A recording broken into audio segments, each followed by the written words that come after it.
Hello, Soundies. Welcome to our Sound for Video session. It's great to have you here today. I apologize if there was a mix-up in the timing for the setup of the live stream. Looks like there was a little bit of funny stuff going on there, so apologies if that was something here on my end. We have a great number of things ready for today. Today's the 30th of January, 2022. Let's jump on over to our agenda and we'll take a look at what we've got going for today. Last week, for those of you that were here, you'll remember there was a question by Dennis about setting up a MixPre for a live stream. He had a setup where he was doing 3 participants standing around a table, and he was able to provide some additional information, so we'll go through a run-through on that and how I would go about setting that up on a MixPre. We'll be using the MixPre 10 here for that today. We do have a number of questions that were submitted ahead of time, so we'll jump into those, and then we'll go to the chat after that for any questions that all of you may have here that are joining us live today. All right, let's go ahead and head over to the MixPre, and let me just run you through what we have set up over here. So on the MixPre right now, you're not hearing the MixPre yet. This is just my microphone that is being routed independently of the MixPre. But I want to show some things on the setup here. I do have 3 different microphones set up here. So we've got one on me, one for Danny. She'll talk through that in just a minute. And then if you go back to the main camera here real quick, Danny, we also have another one in the room here. You can see, whoops, just here. That's sitting behind me. We also have over here a little air filter that will be making some noise for us because we want to simulate what we might be up against if we have a little bit of noise. That's one of the things that Dennis was asking about, is about using NoiseAssist for any sort of live production. So all right, let's go back to the MixPre, and obviously the very first thing we're going to do here is to set up our audio inputs. Here, for example, I just have gain set to 50 dB. This is a condenser microphone. In this particular case for me, we are using the Sennheiser MKH8050, so I do have phantom power turned on as well. For channel number 2, which is Danny's mic, we've got phantom power turned on. She's using the Earthworks SR314 1950s styled rocket ship design is what it looks like, and then her gain is set to 44 dB, so that's a microphone that doesn't require quite as much gain, and we may adjust that as we get started here. And then on that third microphone we have the gain, that's the Audio-Technica AT4053B. It is a hypercardioid pencil condenser microphone. We have the gain set to 46 on that, and the phantom power is turned on. So how did I go about doing that? I'm just aiming here. It's a talking head type thing. I'm looking for my meters to peak somewhere around minus 12 dB when we're normally talking. A little bit of additional headroom there. And I do have, in case anyone does get a little bit louder than expected, if we come in here, we do have our, the limiters are actually on a custom setting. We can actually go back to the factory settings. All right, so we've got those to help too if things get a little bit crazy. So that'll help prevent any sort of distortion from overloading the mic. And then, Danny, if you want to go ahead and talk to your microphone in just a second. You're going to be hearing her through my microphone, so I'm just using this as a demonstration to show how we would set her level. So go ahead. Good morning, everyone. Thanks for joining us on the live stream. We're coming to you from a very dry and very cold Utah. And hopefully if you were part of that East Coast snowstorm, you have power and are digging out from that. I guess you do have power or you wouldn't be here. So. Or watching on their mobile. So that's how we would go about setting the gain there. Again, just aiming for roughly, it depends on what you're doing. If it's going to be more of a comedy piece and you know there's going to be lots of laughing or just a boisterous group, you might not go quite so high, but I would normally go somewhere in that range for talking head. And then what you could do as well is you're using it, as I recall, Dennis is using an ATEM Mini, so you could also apply some compression in the ATEM Mini as well. Now, one very important thing, I'm feeding the audio out of the MixPre via its X1, X2 output. That's the 3.5 millimeter output. It's called X1, X2 on the MixPre 10. It's just called, I think, just the stereo out, or the left and right out on the smaller models, the 6 and the 3. That's coming into one of the mic inputs on my ATEM Mini Extreme. And Danny, if you'll switch over to the Mac here then for us, I'll show you how we have things set up here. Now, one of the things we have to do first is I come into the settings in the lower left here, and come up to audio. And the first thing is you have this split audio tab, and this is going to be really important here. We're feeding, this will become more, a little clearer later on, but one of the limitations with NoiseAssist is that NoiseAssist can only be applied to a single channel. So whatever we're going to get out of our MixPre and send that over to the ATEM Mini for the overall program, we can only send a single channel of NoiseAssist cleaned up audio. So what we're going to do is we're going to apply that to just the left channel of the stereo mix. And for that reason, I need to split. I have the MixPre plugged into mic input 1 on the ATEM Mini here. So I'm splitting that into 2. And you'll notice here that when I come out, mic 1 now has a left and a right. And what's going to happen is that when we activate this, when we actually turn it on, I'm only going to turn on the left because that's the only one that has the NoiseAssist applied to it. So hopefully that all makes sense there. The other thing that I need to make sure that I do here is under General, for mic input 1, I need to make sure I set that to line level. We are sending a line level signal, so that's super important as well. All right. Next thing I'm going to do is let's go back to our overhead camera. I want to send tone from the MixPre so I can calibrate the levels between the MixPre and the ATEM so that I don't accidentally send audio that's too quiet to the ATEM or audio that is clipped and distorted to the ATEM. So we're going to send tone here. I'm going to come into my menu, come to the tone slate menu.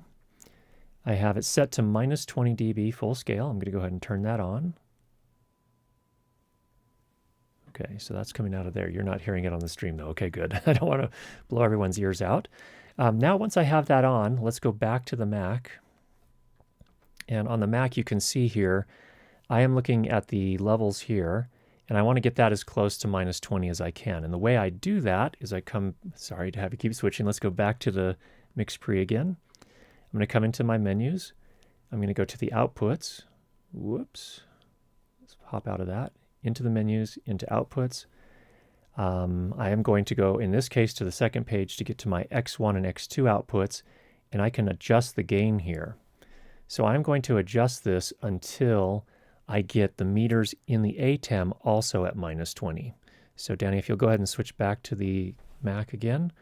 All right, so you can see I've adjusted it now. I'm going to come back up at -2 dB of gain, -1 dB of gain, 0 dB of gain, +1 dB, +2 dB, +3 dB is pretty close.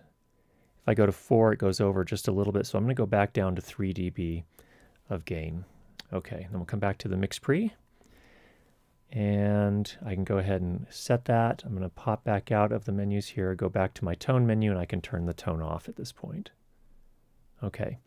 What that means now is that as I peak, say somewhere around -12 here, it'll also be -12 on the ATEM, which is super important, as we just described. So that's the next step I would do. All right, what I want to do next is let's come back out to our main camera. And I want to make this a little bit of a challenge for us. So the first thing we're going to do is, before I switch over to the MixPre, we don't have MixAssist turned on. We do not have NoiseAssist turned on. So we have 3 open microphones, and I want to go ahead and turn on this fan right here just to make things a little bit more challenging for us, just so we can demonstrate how that works. So let me go turn that on.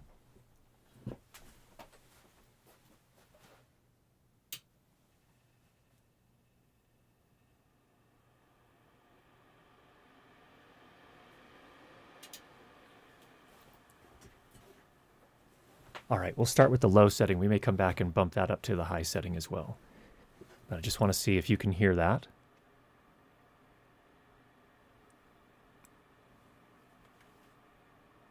It's hard to hear it in the room because you're hearing the actual sound of the sound waves in the room as well. But okay, what we're going to do now is switch over to the MixPre sound. So I'm turning my main mic off and going to my microphone that's connected to the MixPre. Danny's microphone will become live, and this microphone will also become live. So here we go, switching over.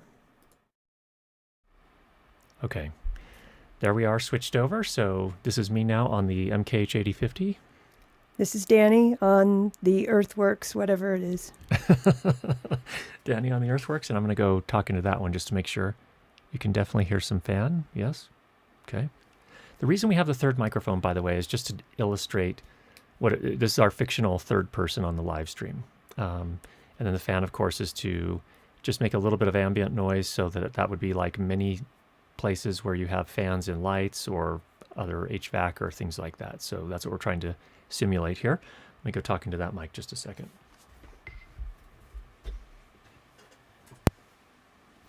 Okay, and then this is our AT4053B. Is that coming through okay? Coming through okay. All right, so let's go ahead and show you how I would set up from here just to kind of clean things up a little bit and hopefully get less of that fan noise and a cleaner mix overall. And in fact, as I'm talking, Danny, if you want to kind of cut in and we'll talk over each other for just a moment here while I'm talking here. now, So now while we're you're both talking and we're both talking at the same time. It gets kind of messy, and it's also my voice is bleeding into my other microphone over there and probably a little bit into Danny's mic. We have them pretty well spaced apart. I would say there's probably a meter between my main microphone and Danny's, and another meter, a little bit more than a meter between my main microphone and this one.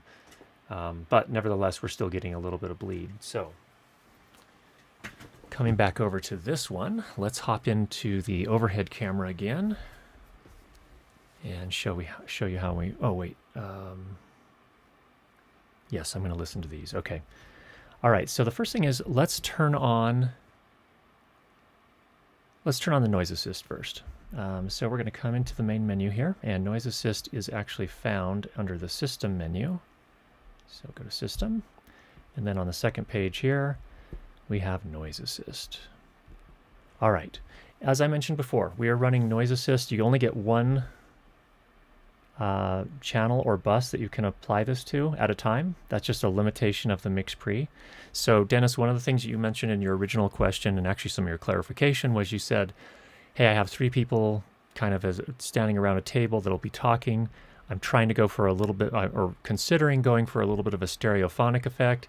I would say forget about that, not with the MixPre, because if you want to do the noise reduction, you only get one channel, so you can't have stereo. What that also means is, in fact, why don't we switch back to the main camera here real quick.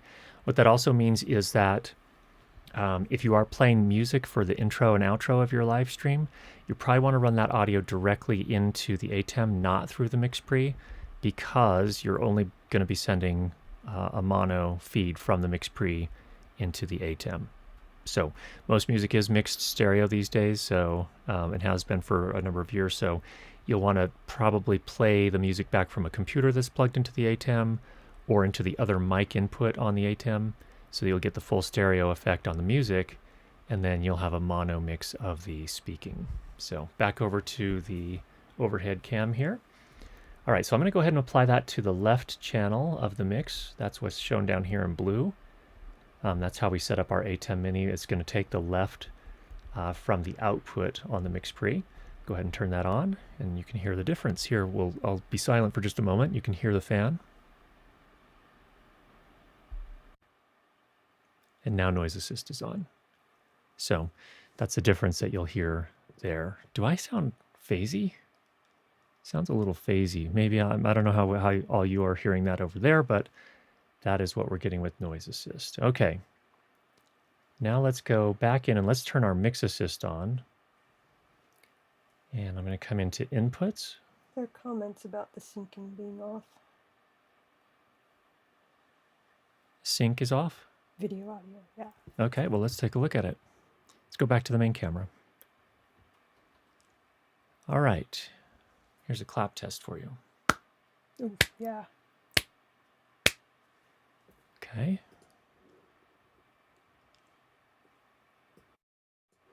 Let's do another test here. Ooh, yeah. Mm-hmm.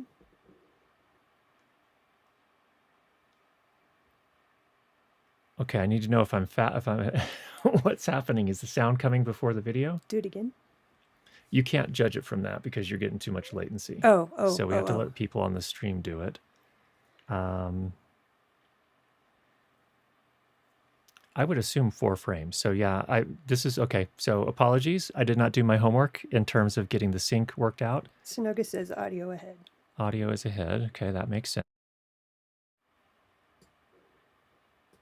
Now I've applied a 4-frame offset, so that'll slow the audio down by 4 frames. This is what it looks like now. Is that better? That's the question for the audience out there.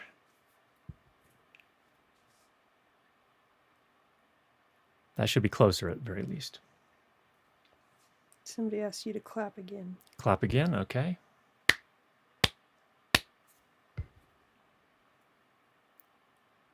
Let us know how that looks now. Linda says sound before picture. Daniel says sound before video. Same, yep. Mike says it's because you're going through the ATEM processing latency. Still audio ahead. Okay, we'll add even more frames. Okay, this is with 7 frames of delay on the audio, and this is the clap test. That's 7 frames. Linda says 1 frame off. Seems almost the same, seems the same here.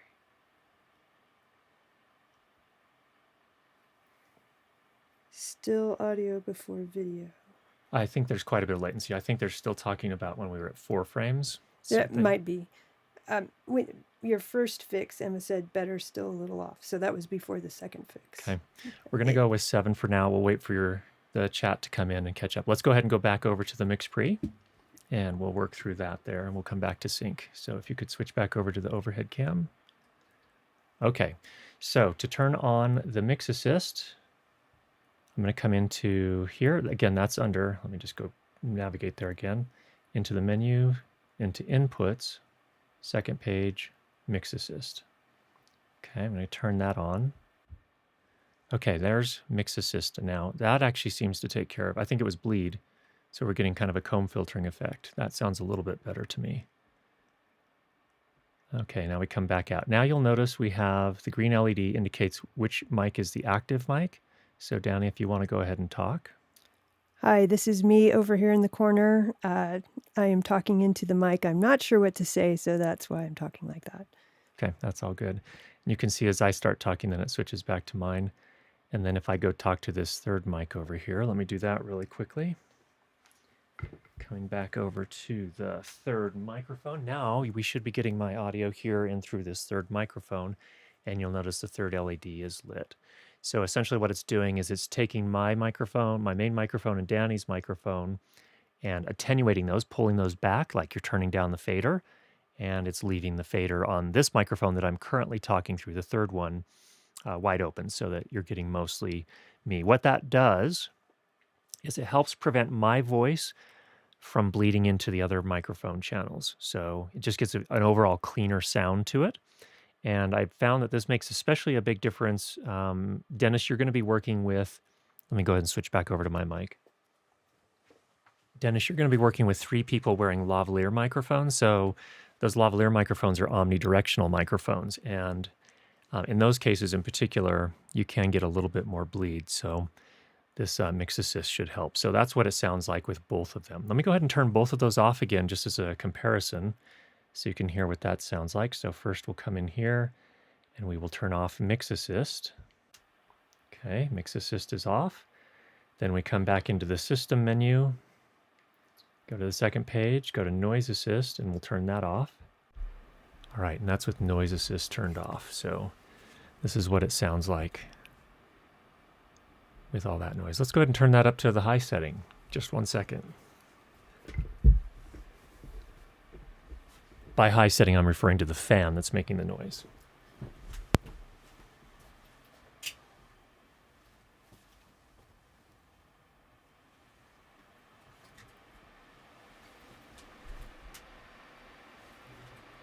Dennis says his lavs are cardioid. Oh, okay, cardioid lavs, all right. Fair enough. That will help. Okay, so here we are again. Now the fan's in high. My goodness. Okay, let's see what we can do here. First up, we're going to go into inputs. Actually, let's do the NoiseAssist first. System menu. Second page. NoiseAssist. Turn that on. Okay, now NoiseAssist is on. I'm getting kind of a hollow sound, so that's a little bit weird. Let's go ahead and turn the MixAssist on and see if that helps with that a little bit. Second page, MixAssist. Okay, we'll turn MixAssist on, and it's still getting a bit of it. Danny, why don't you go ahead and talk here too? Okay, we're seeing how it goes with the fan on the high setting, and that fan is quite noisy. It is indeed. And also that third microphone, if you go back to the main camera here, you'll note that that third microphone, which is right here, whoops, backwards, that's actually pretty close to the fan, which is right here. So I would say there's about a meter between them right there. And one of the things that we're doing too is that it's a hypercardioid microphone. So we have the fan placed in the null. So you'll want to also, Dennis, consider, since you are using cardioid microphones, then you'll want to ensure that you're using those polar patterns, the rejection pattern on that microphone to kind of optimize rejecting any sort of noise you're getting. So if it's fans and lights or whatever, if you can orient the back of the microphone, which is the part that rejects the most noise, then you're going to get a better experience overall. So, all right, let me go ahead and turn off that fan.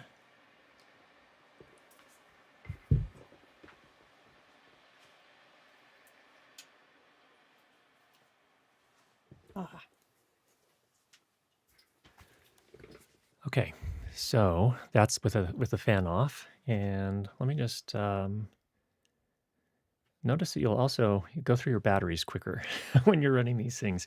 It is running the field programmable arrays a little bit harder. That's the processors in the MixPre a little bit harder. So you will go through battery a fair bit quicker.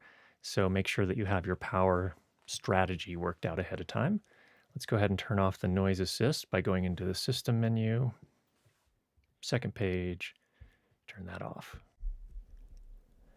Okay, I don't like to run NoiseAssist unless I have to, but that was a use case where I think it probably did help, but I'm curious what you all thought in the chat there.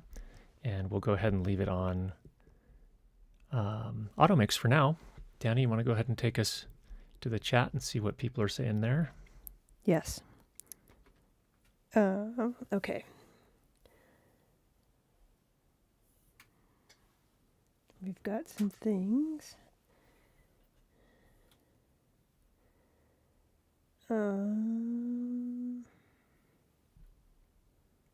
You're on mic too, by the way, still. Yes, I'm searching through the chat. Searching through the chat. Okay. Okay, I think you well, let's see. Here we go. Here we go. Okay. Would you connect a MixPre 3 to a camera that has XLR and 3.5 millimeter? Use a 3.5 millimeter XLR adapter, or use 3.5 millimeter to 3.5 millimeter? It's an unbalanced connection either way out of a MixPre 3, so I'd probably just use a 3.5 to 3.5 millimeter, unless you're going to be running that cable any substantial amount of distance. If it's going to be a meter or less, that's probably fine. But if you're going to need to go longer than that, then it gets a little bit more complex, and you might want to actually use a DI box to convert it to balanced so you can run a longer cable. But typically, again, if the MixPre is close to camera, I would just run 3.5 to 3.5 millimeter. It's a good question.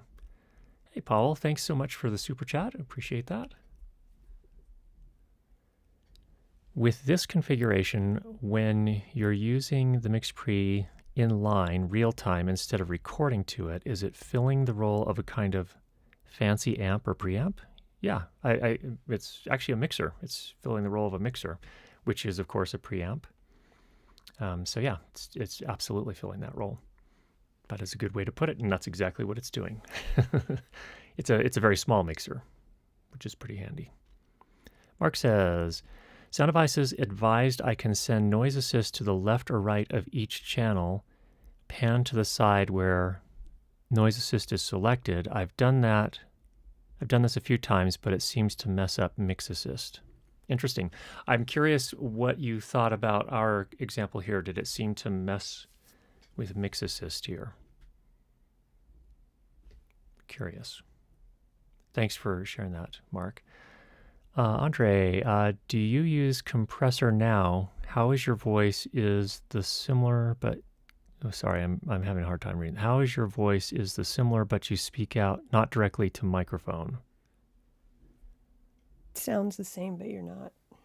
Oh, okay. Yeah. Well, because the polar patterns are not super directional is the main reason for that. And yeah, I think that. I mean, if I start coming off over here, you'll notice that it starts to fall off some. But if I'm in this sweet spot here, I'm also relatively close. So there's if you tried to visualize the sphere of where it's picking up sound, it's probably something like this. So I can work anywhere in this sphere and it will work just fine. So no compression right now on my voice or in this mic processing. MixAssist also seemed to cancel out the fan noise. Yes, absolutely, Ted, that's absolutely true. MixAssist will do that. And the reason it's doing that is that it's, it especially helps if you're close miking. And in fact, MixAssist works best, I've found, when you are relatively close to the mic. Sorry, I'm going to move this just a little bit. You're going to hear that this is there's no shock mount here. Oof, okay.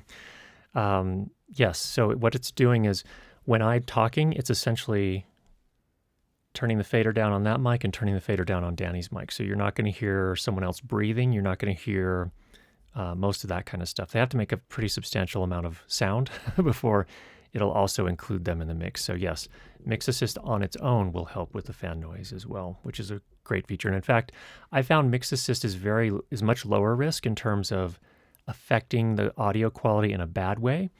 NoiseAssist is much riskier. NoiseAssist can start doing funny stuff. But MixAssist is, I haven't run into a situation yet where it did something that I was like, oh my gosh, that's horrible, I have to turn that off. It actually does a really nice job. So yeah, I would say if you want to avoid risk and there's not a ton of noise, I would just go with MixAssist. If there is definitely some noise, then you can go ahead and turn NoiseAssist on. I would do some testing beforehand, though. I wouldn't do it just in the middle of a show. Definitely test it ahead of time. Mike says, I use my Zoom F4 exactly as you're doing, but I take the output into a camera before I go into the switcher. I lock the sound in the switcher to the camera. Yes, that is a valid way of doing this as well.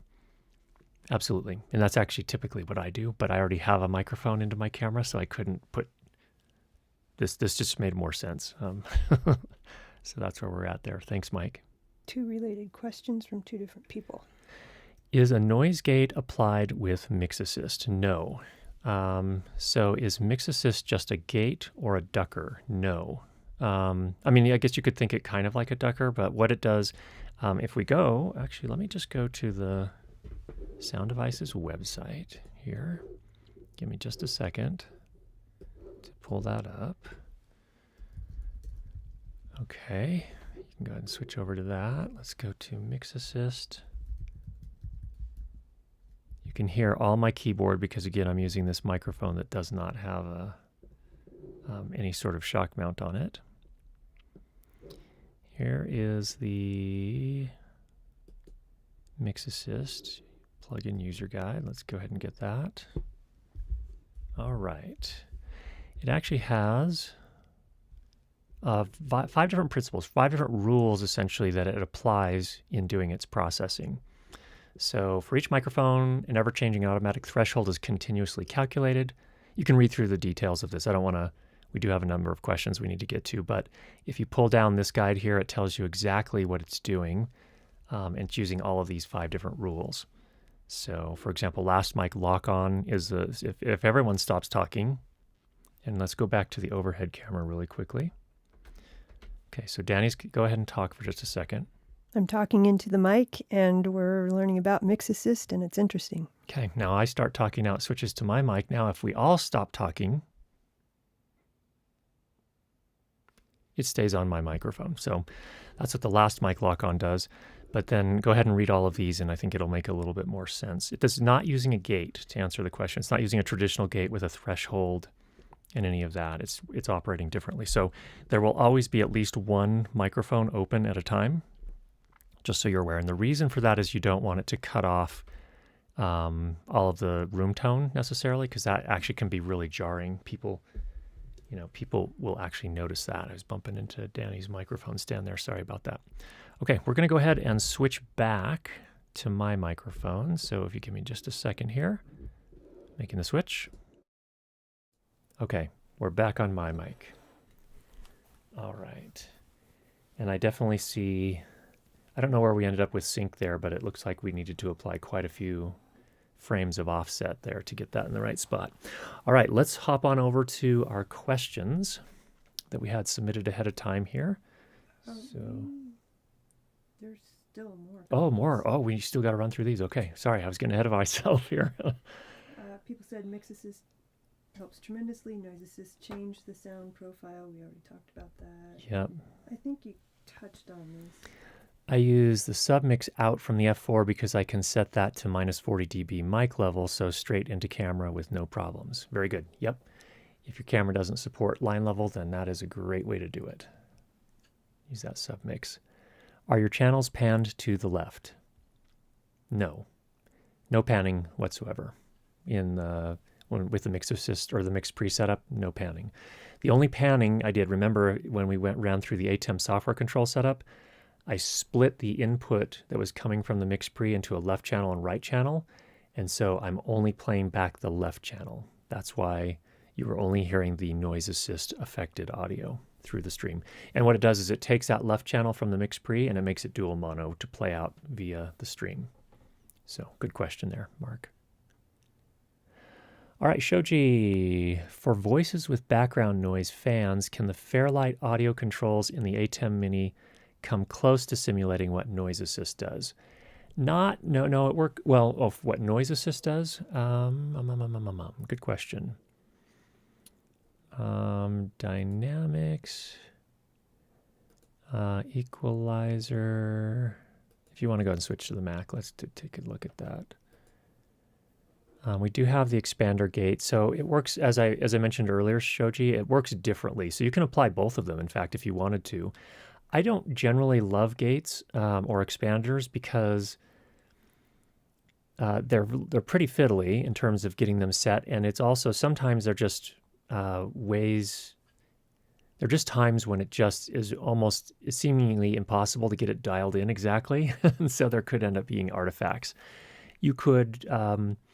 Ideally, yeah, if you had each microphone coming into a different input in the ATEM, you could apply an expander or a gate for each of them independently, kind of tuned to that person's voice. But again, if there's enough bleed, even if I'm talking really loud, my voice can still bleed over into Danny's microphone and open up the gate.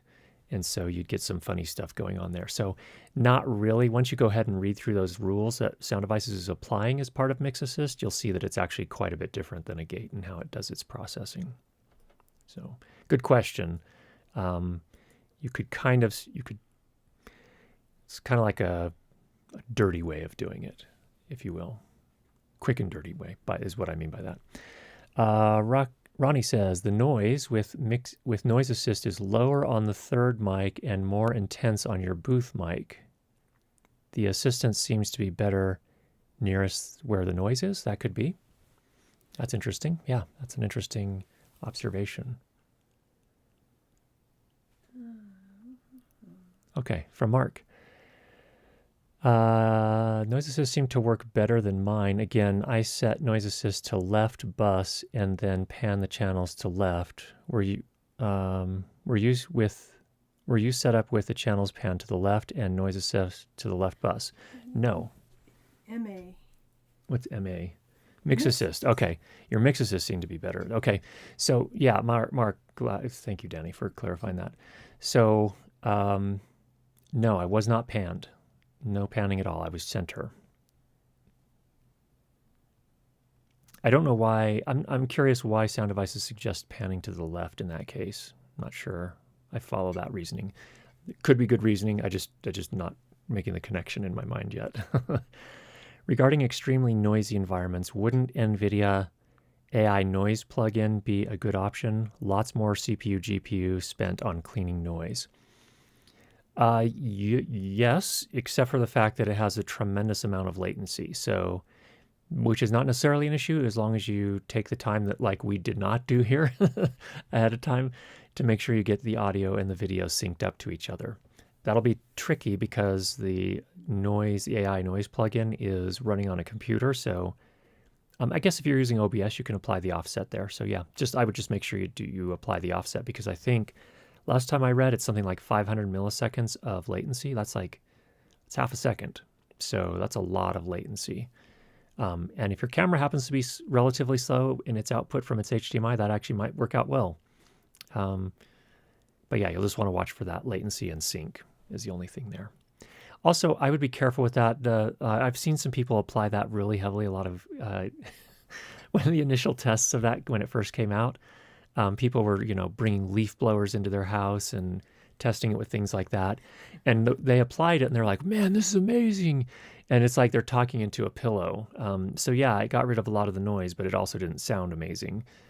So just be, I still believe that it's important as much as possible to manage the noise before it gets to the microphone. So, all right, Michael, how does MixAssist do with mixing two mics about 1 foot away on this same source? I use Dugan for live events for 2 lectern mics, and it's perfect on eliminating phase and comb filtering. I don't think MixAssist, I think, is not really made for that scenario. I could be wrong on that, and I haven't specifically tested that, but I would have 1 mic per sound source is what I would do. So I wouldn't use it in the scenario you just listed there. I think you answered this. But... does MixAssist basically drop the level when the mic is not active? Yes. So when Danny is not talking and I'm talking, it essentially leaves a fader on my microphone at 0, and it drops her fader down some amount. That's exactly what it's doing. Well, thank you so much, Dennis, for the super chat. Very much appreciate that. And thank you for the question as well. And Camille, thanks so much for the super chat. Okay, I think we probably... we better get over to the questions, Danny says. So here we go. First question is from Alex M. And Alex asks, could you please explain the recording options on the MixPre? And then he lists out the options there. So let's pop over to the overhead camera again, and I'll show you what Alex is talking about. So if we come into the record menu, second page, record, you have a variety of different options here for recording your mix in addition to your isolated channels. You have left and right linked, left and right, left only, right only. You can turn it off altogether and not record the mix, or you can turn it off and have them linked. So let's just walk through each of those. First one, left and right linked, that is going to record the left-right, the stereo mix, but it's also going to link the 2 channels so that you can control the output level of the 2 of them with one single control. That's what linked does. Left and right does that same thing, but it doesn't link. So you can actually control the levels differently. So for example, if I come out here to my outputs, you can see here, for example, if I do left-right gain, that's going to affect it overall, but you can also, let's see here, you can apply the delays. Apologies. Let's get back into that menu, to the record menu, over here. Okay, so it's just not going to link the left and right. That's the only difference there. So typically, I think this is the default here. If you want to record just the left mix, you can do that. Just the right, you can do that as well. If you don't want to record the mix and you just want to record the isolated microphone input channels, you can do that by selecting off. And then off and linked, it will link the left and right. So the left and right will still be there, and you can output them via the outputs on the MixPre. It just won't record them to their own channels in the recording that you make with the MixPre. So that's the difference between those, Alex. I hope that makes sense there. So I'll go ahead and leave it there for now. Okay, next question. We'll go back to questions here. Michael says, I find that when I record a single take that is more than 90 minutes for our show, the MixPre 10.2 splits the audio file into 2 audio files. Is there a way to adjust this in the settings?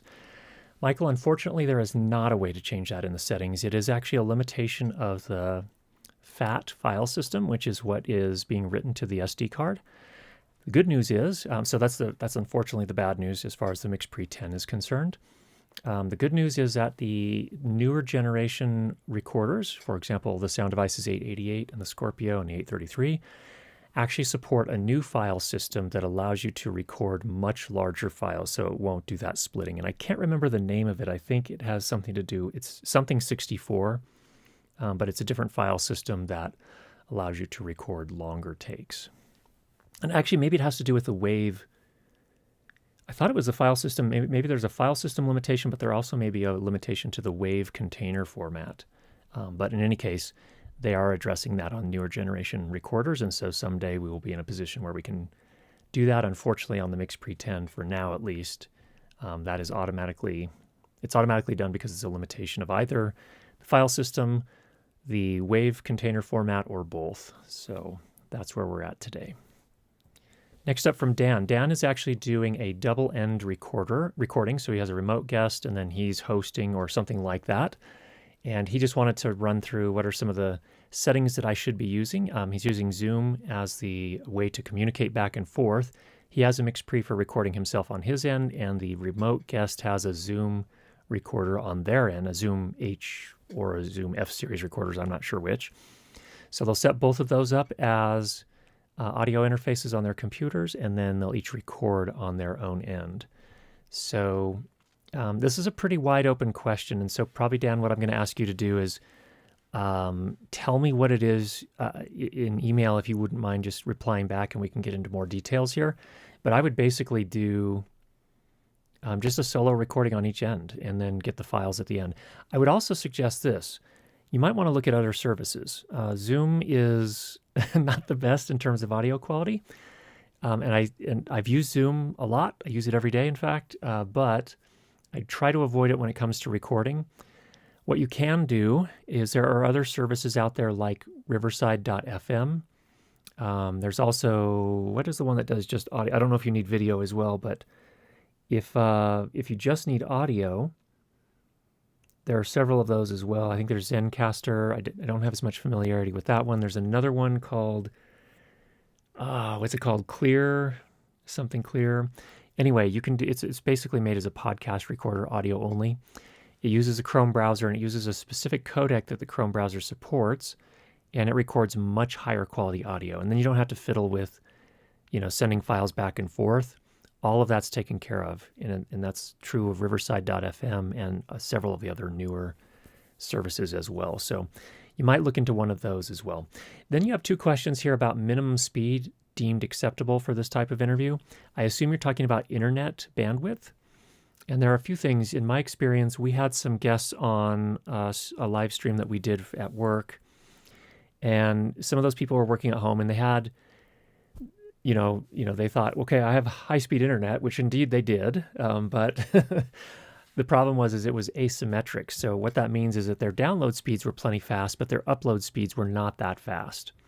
And we were trying to combine them all in to a live stream, and we were not using Zoom, incidentally. We were using other services. So we now use Stream Voodoo to bring our remote guests in, which works actually quite nicely.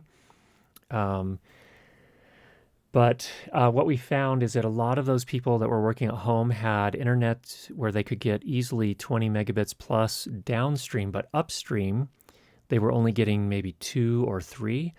And what I would say is that you really need, if you really want to be safe, I would, as a rule of thumb, say that people should probably have a 10 megabit upstream at least, and their latency spec should be pretty low as well. So if you go to speedtest.net and have them test their internet connection, you want a ping speed, which is a measure of latency that is really quite low. So probably, something in the sub. If you can get under 10 milliseconds, that's ideal. Danny has a question or something to say. No, just a clarification. Dan Okay. says they're using Ecamm instead of Zoom.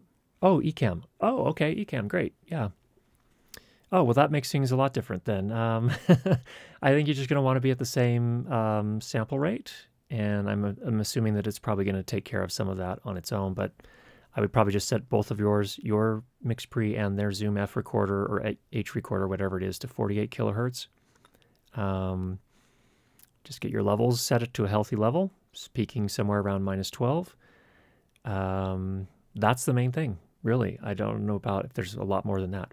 How many guests can be accommodated, and is there a general speed to guest rule of thumb for speed? So if you're using Ecamm and you're using the interview mode, I don't have a lot of experience with that. I used it one time.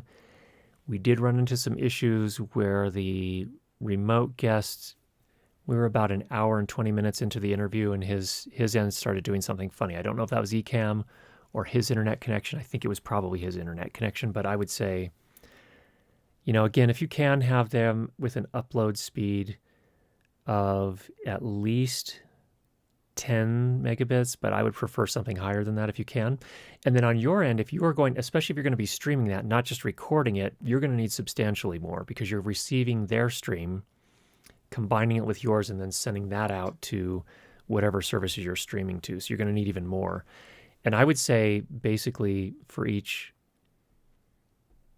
I would reserve at least 10 megabits for each individual feed that you're getting and each feed that you're doing out. He has another clarification. Okay, and Dan has another clarification. All right. We are living in the boonies, speed 50 and 10, and usually get 10 up with 25 down and latency of around 25. It's going to be tough to live stream that.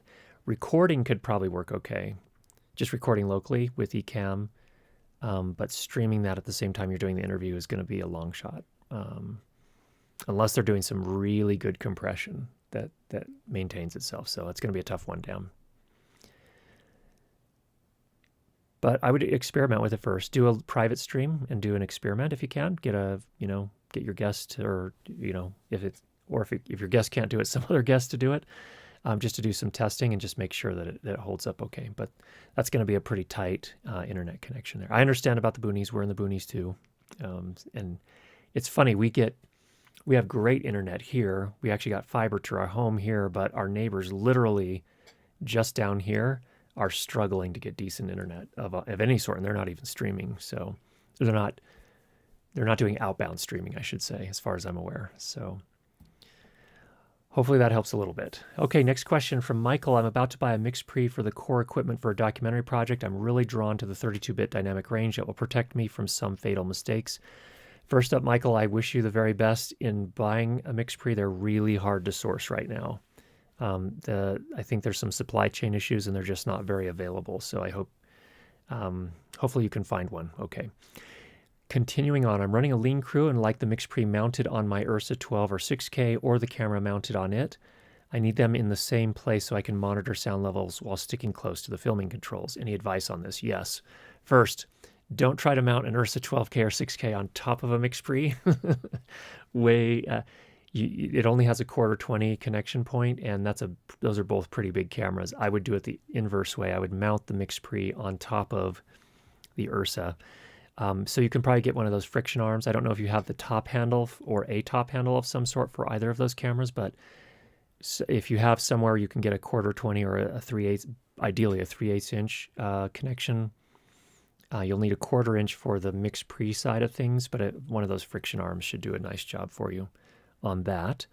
So that's my advice there. And then you can feed, I don't know if you're looking at a MixPre 10. Ideally, the MixPre 10 would be what you would use because then you'd get balanced outputs out of the MixPre and into your camera, which has 2 XLR balanced inputs. So that would be ideal.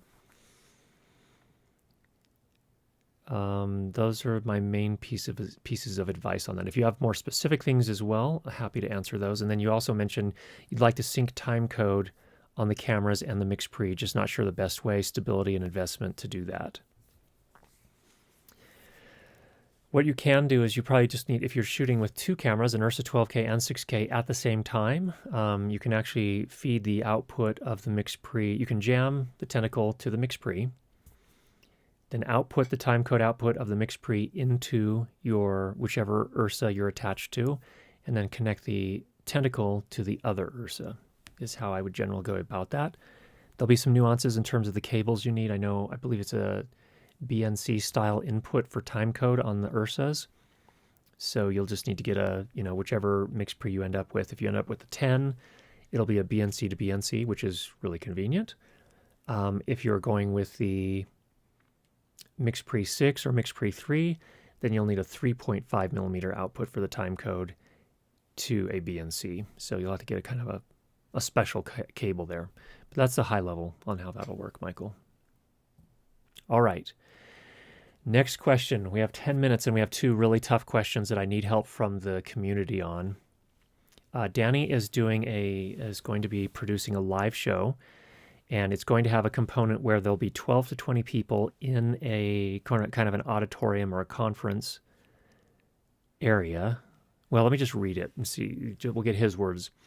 No, I need to live stream a group of people, a live audience, to a Zoom session. None of the people present are professional talent, and none can be relied on to willingly use a microphone. There is no conference table. Format of this small meeting, 12 to 20 people, has always been taking questions and comments from people seated in the audience. People are typically seated auditorium style in the room. I could perhaps rearrange the seating in a large circle with a mic at the center. My only Omni mics are going to be condensers. Due to COVID, people are likely to sit further apart, dispersed in a space that might accommodate 100 plus people. I was thinking of placing several PZM boundary microphones combined with an auto mixer, either MixAssist, Dugan, or Behringer's XR. The wild card here is adding Zoom audience participation, which will likely be amplified over the house PA. I would not want to amplify comments by people in the room, however, which would inhibit participation. In other words, audio capture and auto mix for the Zoom audience only, not for the on-site house PA. One option would be booming a mic, but that would be intrusive and distracting. Even worse option would be allowing participants to pass a wireless mic hand to hand. How would you approach this? When I did my live stream setup last night, one person actually suggested a mic on a stand that people that want to speak walk up to. I don't know if that really fits for your particular format here. That is one thing to consider. But yeah, otherwise I think a boundary microphone set somewhere, you could use a variety of boundary microphones set around the audience and then let the auto mixer do its job. You could also assist. And remember, MixAssist, for example, is an assist. It's not like you can still turn the faders. You can move the faders around. So if you want to pull down, the faders on a couple of the mics that are farthest away from the person who's currently talking, you can still do that if it runs into any issues. But I would expect MixAssist or Dugan to do really well. I've not used Behringer XR before, their auto mix, but it probably should do a pretty nice job as well. So yeah, I like your approach, unless you can do the mic on a stand for people to walk up to if that fits the format. So thanks for the question, Danny. Best of wishes with that.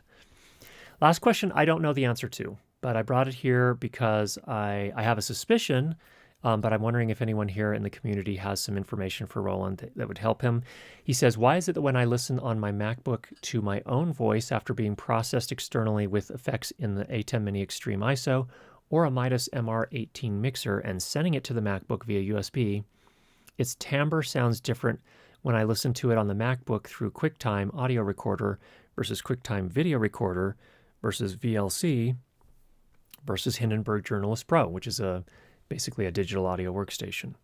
Even though I've no effects applied in any of those applications, it seems that each one seems to color audio a bit differently. The differences aren't dramatic, but are noticeable, and yet I haven't been able to find any documentation on how or why these applications color the audio they ingest, or even references to this phenomenon in online discussions. Do the developers of these recording applications each feel the need to tweak audio as it flows into their respective programs? I can't answer that, Roland. Perhaps some of them do. I've also noticed that if I record a 24-bit wave on my MixPre 6 Mark II and then play the wave file from the MixPre into these different applications on my MacBook via USB, the timbre of my voice sounds different than when I'm just speaking live into the same recording application via the very same MKH50 connected to the very same MixPre, which I use to record the wave file and save it in the first place. This defies all logic, yet actually takes place. I suspect there's something in the software end that's going on that is doing some sort of processing. Also, sometimes sample rate conversion can do funny things as well. Keep that in mind. But I don't know. Does anyone in the community out there in the chat have some input for our friend Roland and what he might do here to solve that problem? I would not rely on QuickTime. I would absolutely not rely on QuickTime. I'm sorry. I use Apple products all the time. They have a ton of my money. I generally like their products, but QuickTime I do not trust in any form at all whatsoever. I wouldn't trust VLC either. I know I think it's really kind of set up more as a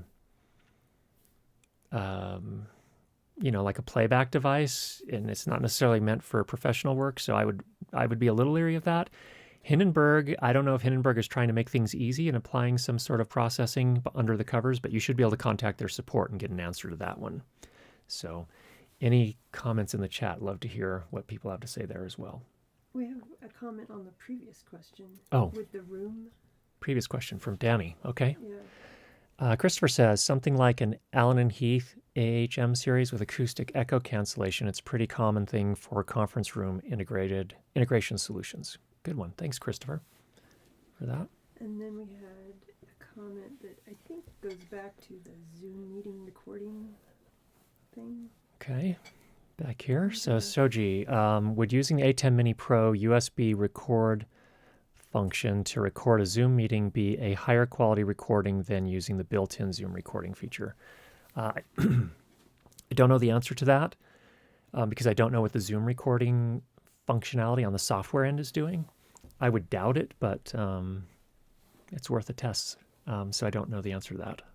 Talk about a black box. Yeah, talk about Zoom as a black box, if ever there was one. It's a tool that we all rely on. I realize that. It does a pretty good job just for meetings, but when it comes to recording, it's a little bit challenging. I wonder how a walk up to mic would work with seated audience only rule for in some countries. Yeah, no, that wouldn't work. That's what I'm saying. It may not be an option depending on the particular situation. So fair point there, random geocacher. Okay, next question. No, this is a comment. Oh, comment. Thanks, Peter. For Danny's situation, could have a facilitator who has a mic and repeats the questions that are asked by the audience members. That's definitely a choice, an option as well. That's a good point. Mike says, regarding Danny's question, in my experience in that scenario, best results are obtained using a boom mic. Not pretty, but it is effective. And? Danny, I just did the same. This is from AudioBuff. I just did the same thing. I used 2 Omni lapels for the ambient mics and used side chain compression to help keep the house mics out of the ambient mix. Oh, very good. That's an interesting concept. Side chain compression to help keep the house mics out of the ambient mix. Cool. Thanks for that, AudioBuff. Okay, and now on Roland's question. Okay, back to Roland's question. Maybe the software codecs are different. That's a possibility as well. Although if he's streaming via USB, I would think that's just a USB stream. Photography suffers the same oddities. Camera JPEGs look different from one camera to another, just as photo editors will all give you a screen representation that is different. And I would also add that browsers, if you open the exact same video on different browsers, for example, if you're watching me on Chrome, my skin tones are way redder on Chrome than they are on Safari. So different browsers do different things visually as well. So yeah, and it could be they're doing different things audio-wise. What I would recommend, Roland, for your situation, I would get a digital audio workstation. For free, you can get DaVinci Resolve if you don't already have it, which I think you probably do, or you have another DAW available to you. I would put it in that and use that as a reference because digital audio workstations are meant to not color your sound unless you want it colored. So that's what I would do. Shoji, regarding Roland's question, how about doing a spectrum analysis on the various software outputs? That is a great idea as well. See if you can see anything that actually shows differences. So if you pull up a real-time analyzer, that could show you something too. All right. Okay. We have 3 really interesting questions. Here's the first one. 3 interesting questions. I'm going to do sound on a short tomorrow and just learned that the actors are going to be wearing plastic raincoats over their clothes. Have any advice for lavs in that situation? I would try to get the mics in there. Are the raincoats gonna have hoods? I would get it in the hair if I could. That's not always possible, but that'll at least get it a little bit away from the body where all the movement is and the crackling from plastic raincoats. You've got videos on that, right? Yeah, we do have one on how to mount a lavalier in the hair for our production sound fundamentals course. But yeah, so that'd be the first thing. Otherwise, It's not ideal, but somewhere where it's not going to rub against anything at least. I would try to keep it away from. This is not an ideal situation or a location for a lav mic, I don't think, because it can be in the chin shadow a little bit, the sound shadow there. But just something that so it's not going to get rubbed. That's a tough one. Wow. If anyone has other suggestions, love to hear it as well. Also, boom. I would definitely boom that as well.